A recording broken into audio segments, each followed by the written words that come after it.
Друзья, мне жаль людей, которые не боятся Бога, как того велит Слово.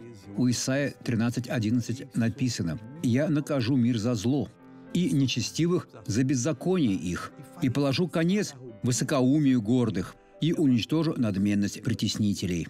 Многие люди думают, что проживут всю жизнь во грехе. Блуд, бесчестие, пьянство, наркотики. Если вы таковы, прекратите. Вернитесь к Богу, прежде чем Он накажет вас за зло и нечестивость.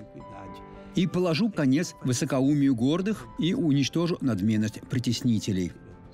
С Иисусом все меняется.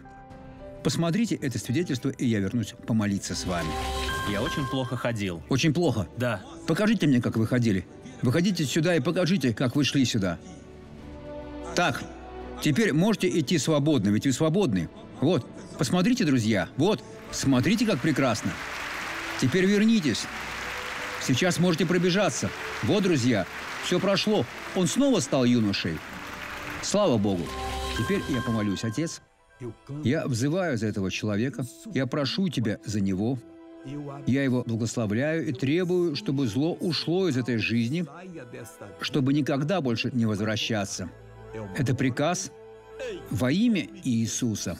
А вы скажите: «Слава Богу, Бог мой друг».